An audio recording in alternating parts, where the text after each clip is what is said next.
minus 10, 9, 8, 7, 6, 5, 4, 3, 2, 1. Engine ignition. Liftoff of the Falcon 9 rocket with science for today and for deep space exploration tomorrow. Kennedy Space Center, April 8, 2016. SpaceX and NASA worked side by side to successfully launch and land the first ever privatized commercial rocket. SpaceX is a private rocketry company based in El Segundo, California. It's owned by Elon Musk, a billionaire who's interested in space exploration. And they recently had some great success with a rocket that they launched and then actually guided it back and landed it on a platform at sea, which is really an amazing accomplishment because nobody's really ever been able to do that before. And it's really cool because it allows them to reuse the rockets, which makes the actual launching process a lot less expensive. And a successful landing of the first stage offshore. I'm convinced that the way to go for the future of the space program is to privatize it. I worked on the space program, and everybody else who worked on it in the 60s thought we'd have a base on the moon by now. Thought we'd have gone to Mars. And where are we? We're still hanging around Earth. Yeah, I saw what the problem was of the NASA Space Nuclear Propulsion Office. They didn't know what they wanted to do with the space program, with the nuclear rocket engine. Experts suggest that the NASA we see today might be a front. It seems kind of bizarre to me that after we put men on the moon in 1969 and to 1972, that this is such big news that we've got a private company launching rockets. I mean, everybody thought back in that era that we were going to be doing this kind of thing all the way through the 70s and 80s, and we probably figured we'd be on the moon and be on Mars by now. But it seems as if there's been something holding us back for years and years, and it's really hard to put your finger on exactly what that is. Could it be that NASA has another agenda? I feel that NASA is using private space and private industry as a cover-up. And the reason why is because when you take everything out of governmental into private, you can do a lot more things behind the scenes, and you don't have to answer to anybody. I feel like anytime NASA's involved, I'm very suspicious because I don't trust them based on my research and years of experience in dealing with them. I don't trust them on political issues, and I worry that they're going to somehow undermine the private company and undermine SpaceX. Landing operators moving to procedure 11.100, and we're covering that.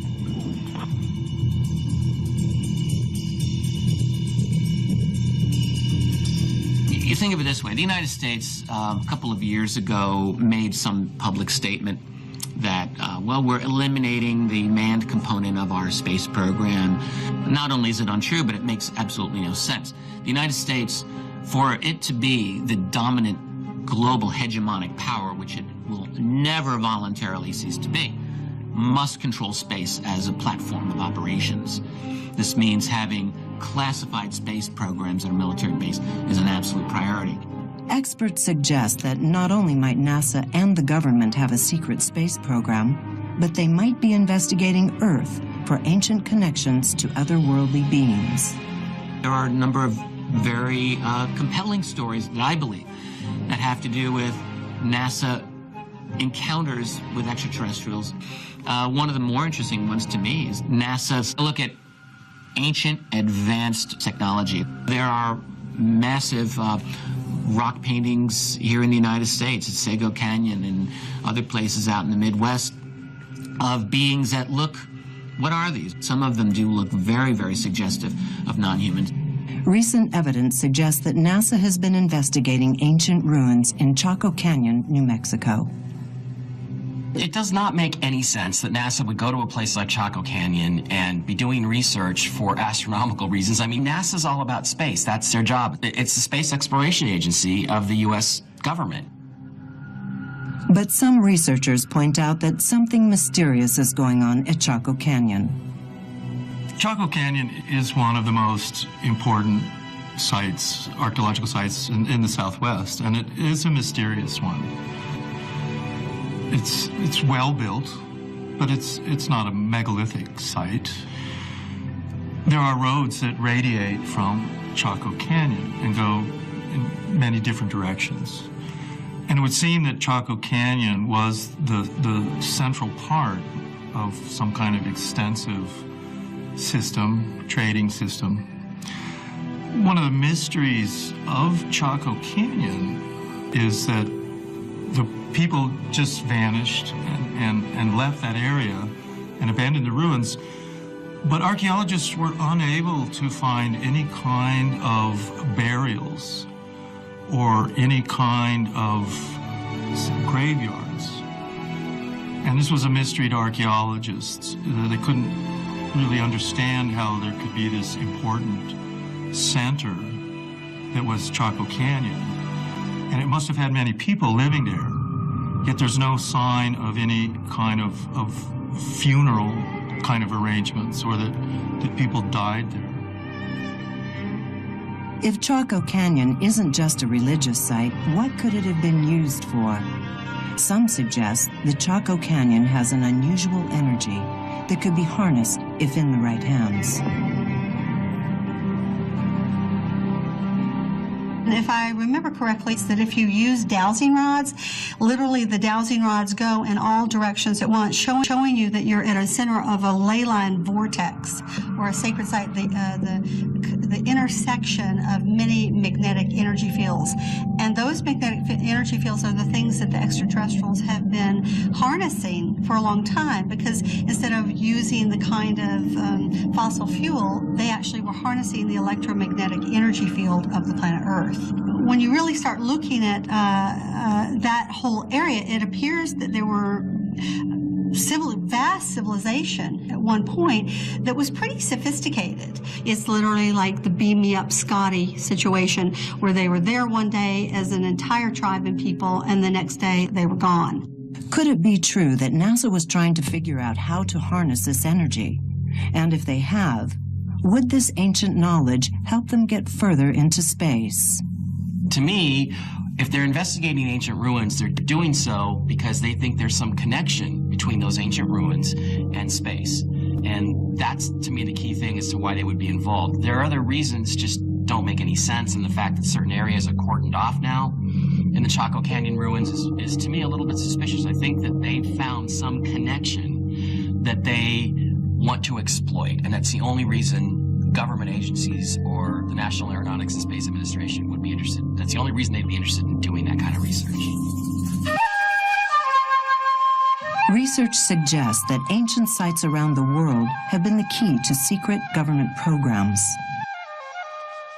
One of the things that I've investigated over the years is government interest in ancient mysteries and ancient artifacts. And this could actually explain NASA's interest in ancient sites and things like that. For example, through the Freedom of Information Act, the CIA has declassified roughly around 70 pages of a far longer file titled the Ararat Anomaly. And as the title suggests, it's actually a file on Noah's Ark. So you might wonder, why on earth is the CIA interested in Noah's Ark? You'd imagine historians, archaeologists, people in the church would be interested, but not the CIA. But the fact that they are interested suggests that somebody deep within the agency is taking note of the ancient astronaut scenario and possibly even interpreting it as some sort of space ark. People in government or the intelligence community either know or deeply suspect that there were ancient alien visitations, and they're trying to figure out what the truth is. And I think that explains things that NASA is up to today, looking at and marking and targeting ancient sites. So there's a unique and very alternative aspect to that scenario. What if they actually weren't ancient extraterrestrials, but ancient humans who developed highly advanced technology and may have left the planet? You cannot exclude that. This is all possible. But if you accept the higher society in the past, you do not exclude extraterrestrials.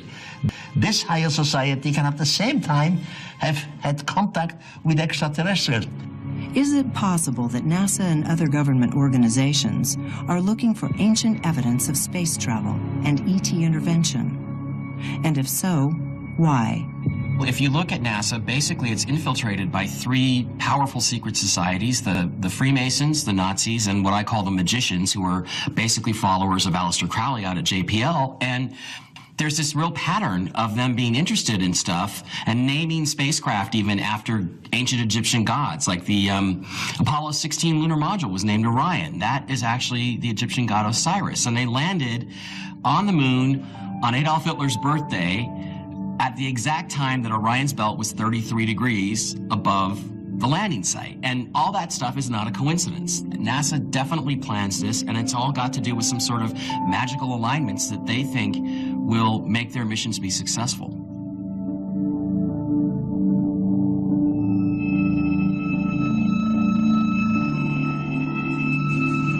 NASA could very well be looking for the predecessors of the human race. You know, I mean, I still think that when Neil Armstrong said, when he first stepped on the moon, it's one small step for man, one giant leap for mankind, that he did not make a mistake. I mean, the conventional wisdom is he made a mistake and said he should have said, it's one small step for a man. But he didn't say that. And what he meant was, that's one small step for us, for man, for this current version of mankind, but it's a giant leap for the greater, broader human race, mankind, from whence we came. In other words, our ancestors that came to Earth before.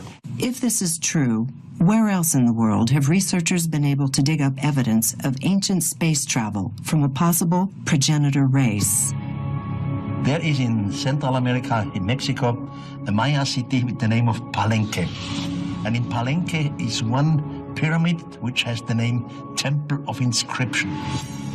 In 1952, Professor Dr. Rutz, he was the leading archaeologist at that time, he found inside the pyramid a secret stairway going down. They went down, the digging took 3 years, and they landed under the pyramid. And there they stand before a stone in the form of a triangle. They open the door, and they were standing on a lid, so on a stone plate, a long, big stone plate, 3.8 meters long, 2.2 meters large, so a big block, one monolith. And there was a fantastic engraving. You see something like a frame. And inside of the frame, a man is sitting, bending forward, almost like a racing motorcyclist. He obviously has some oxygen mask on his nose, and you clearly see his two hands. He's manipulating some controls. The heel of his left foot is on a kind of pedal.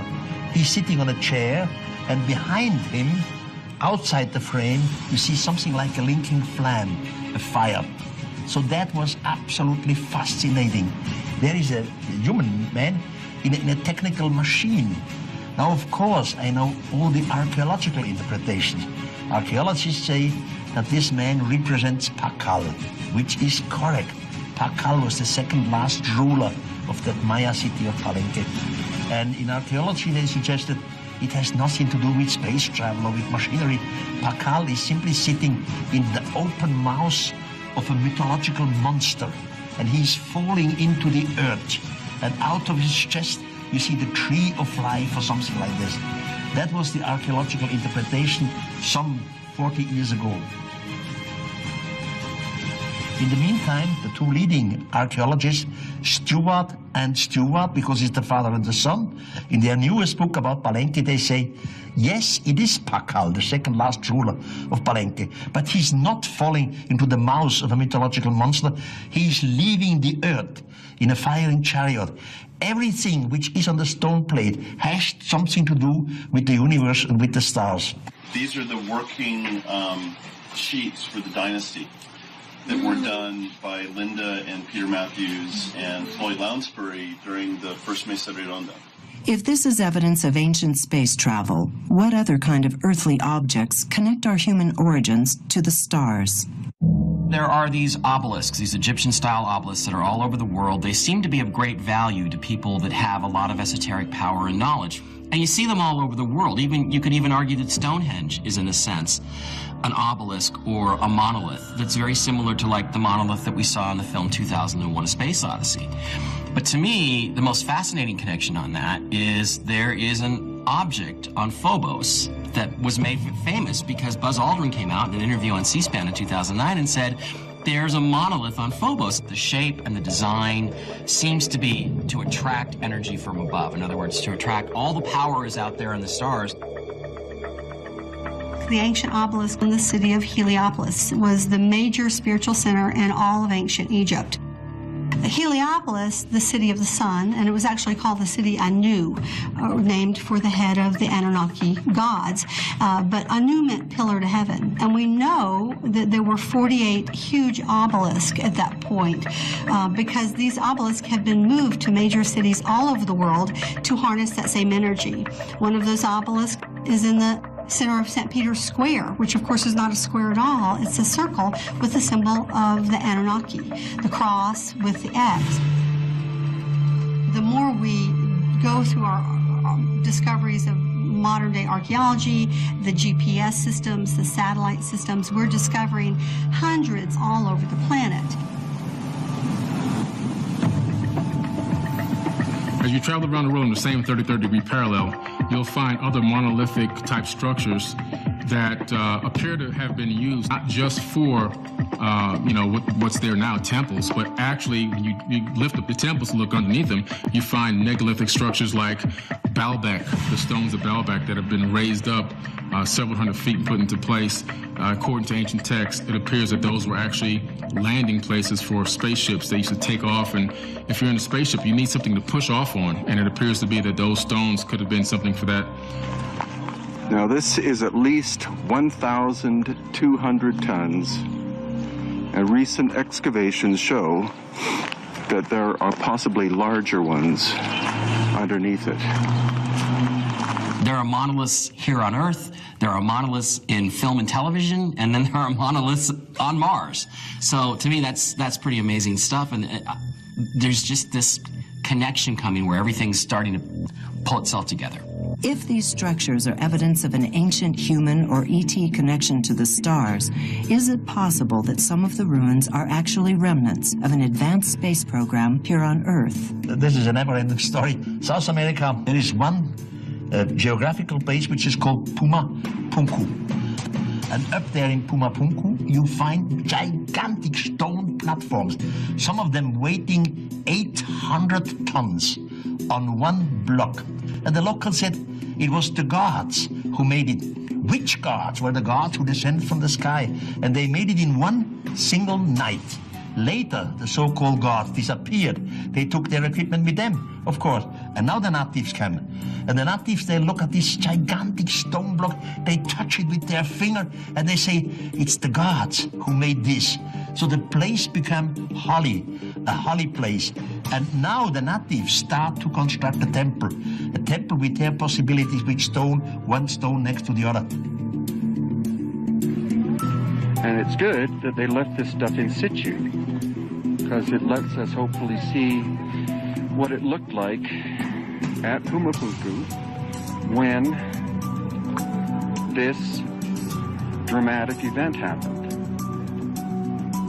Through our research, we found remnants of what we might assume to be previous space stations or mission control centers on Earth. One of them would be Pumapunku. It's very clear that obviously, to me at least, and some of the researchers, appears to have been some type of a mission control center that was built like a fort. Very close to the pyramids of Chichen Itza, there's actual holes in the ground. They call them wells, where they used to supposedly sacrifice women or girls to make it rain, because when the rain didn't come, they thought that would please the gods. Actually, when you look at these, they're actual, what they appear to be, holes carved out in the ground from rocket ships. I'm not saying that's what they are, but if you look at the structure of the geology and you look at the way that they're formed, they actually appear to be holes in the ground from a rocket, like missile silos. Whether they were rockets that went to space or whether they were missile silos that launched rockets, we're not exactly sure, but they really appear to be something that used to house technology. Pictured here are ruins from previous NASA space programs. These structures are scattered all over the U.S. They're almost identical to ruins of civilization left behind thousands of years ago. Could these ancient ruins be left over from a spacefaring race thousands of years ago. A recent discovery sheds light on the possibility that our ancestors actually acquired ET technology and left the planet. On April 27, 2015, this river of mercury was found under one of the pyramids at Teotihuacan. And the thing about that is mercury is not something that the ancients would have used for any reason. It's something that you use in electrical components. It's very important in materials fabrication for aerospace applications. And it's not the kind of thing that you would have used back in the day. So it doesn't really seem to fit with that ancient civilization and its purposes and its plans. It's something that technological civilizations used.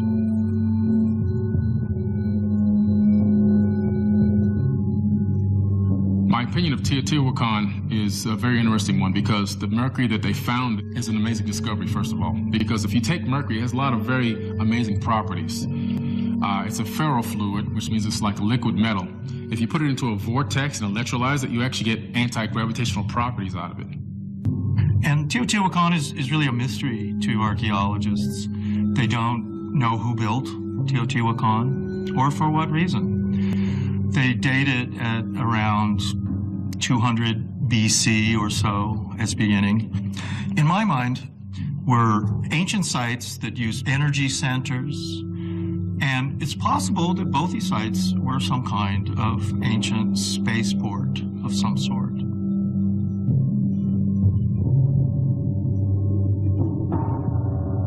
So I believe that the fact that we found the mercury in the Teotihuacan pyramid complex is an actual amazing discovery that proves that there's an advanced society in the past that have gone to a very high level of civilization, and then something happened.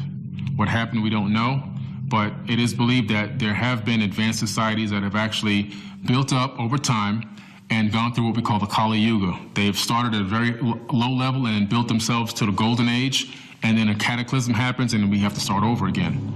And the fact of that is, if there's a comet strike or a meteor strike here on Earth and everything is wiped out and some of us survive, we all know how to use a cell phone, but we can't make a cell phone. And this is what happens. It's a process of regeneration. Albert Einstein actually said that there were 4 pole shifts of the crust of the Earth on this planet in the past, and that there will be a 5th one coming in the future. Could Teotihuacan be the remnant of an ancient human space station where some of the inhabitants escaped during a cataclysm?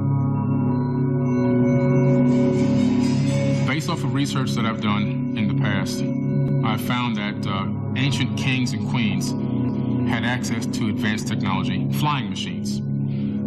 They wouldn't make many of them, and when they did have them, they kept them extremely secret because if their enemies got their hands on them, obviously they would have the upper hand to bomb them, to fly over their high megalithic walls and come into their cities and invade them. So they were kept very, very, very secret. Some of this is in ancient Sumerian texts, where according to the text, when the Great Flood came, some of these beings left this planet and actually observed it from above.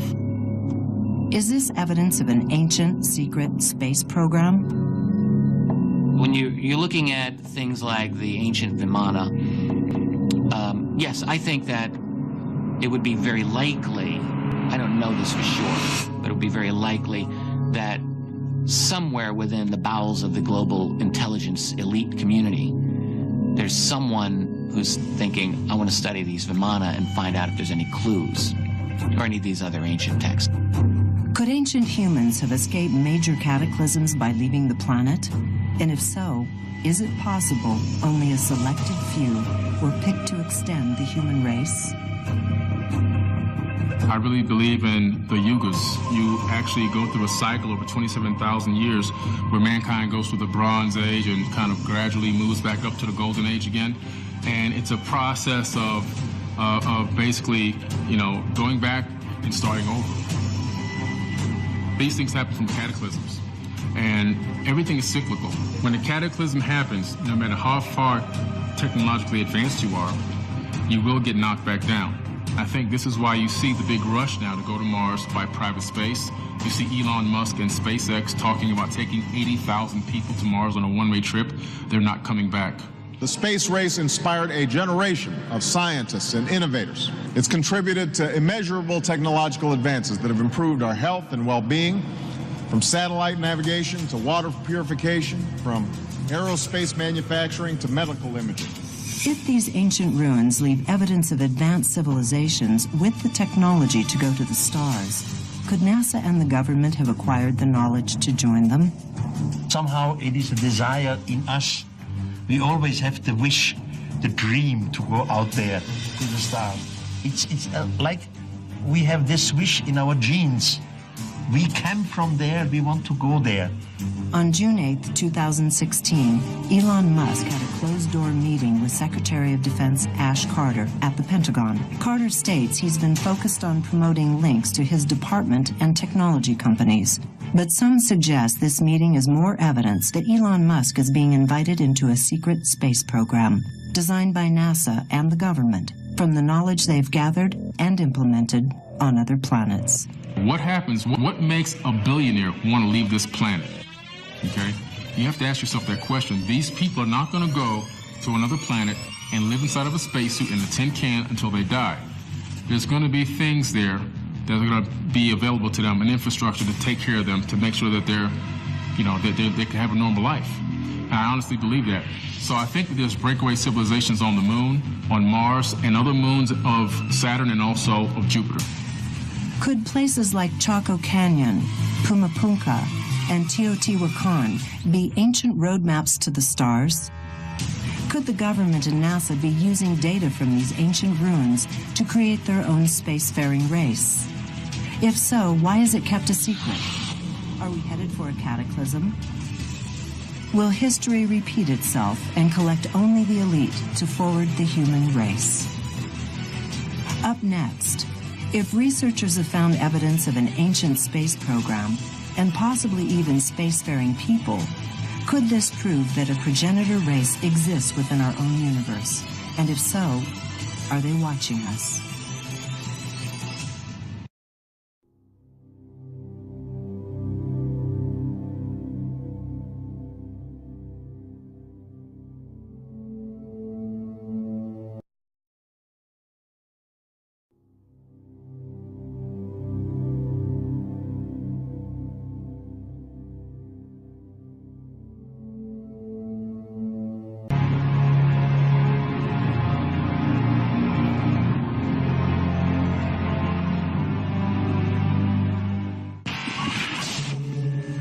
Minus 10, 9, 8, 7, 6, 5, 4, 3, 2, 1. Engine ignition. Liftoff of the Falcon 9 rocket with science for today and for deep. Them to reuse the rockets, which makes the actual launching process a lot less expensive. And a successful landing of the first stage offshore. I'm convinced that the way to go for the future of the space program is to privatize it. I worked on the space program, and everybody else who worked on it in the 60s thought we'd have a base on the moon by now. Thought we'd have gone to Mars. And where are we? We're still hanging around Earth. Yeah, I saw what the problem was of the NASA Space Nuclear Propulsion Office. They didn't know what they wanted to do with the space program, with the nuclear rocket. Space exploration tomorrow. Kennedy Space Center, April 8, 2016. SpaceX and NASA work side by side to successfully launch and land the first ever privatized commercial rocket. SpaceX is a private rocketry company based in El Segundo, California. It's owned by Elon Musk, a billionaire who's interested in space exploration. And they recently had some great success with a rocket that they launched and then actually guided it back and landed it on a platform at sea, which is really an amazing accomplishment because nobody's really ever been able to do that before. And it's really cool because it allows them to get an engine. Experts suggest that the NASA we see today might be a front. It seems kind of bizarre to me that after we put men on the moon in 1969 and to 1972, that this is such big news that we've got a private company launching rockets. I mean, everybody thought back in that era that we were going to be doing this kind of thing all the way through the 70s and 80s, and we probably figured we'd be on the moon and be on Mars by now. But it's just It seems as if there's been something holding us back for years and years, and it's really hard to put your finger on exactly what that is. Could it be that NASA has another agenda? But I feel that NASA is using private space and private industry as a cover-up. And the reason why is because when you take everything out of governmental into private, you can do a lot more things behind the scenes, and you don't have to answer to anybody. I feel like anytime NASA's involved, I'm very suspicious because I don't trust them based on my research and years of experience in dealing with them. I don't trust them on political issues, and I worry that they're going to somehow undermine the private company and undermine SpaceX. Landing operators moving to procedure 11.100 on recovery net.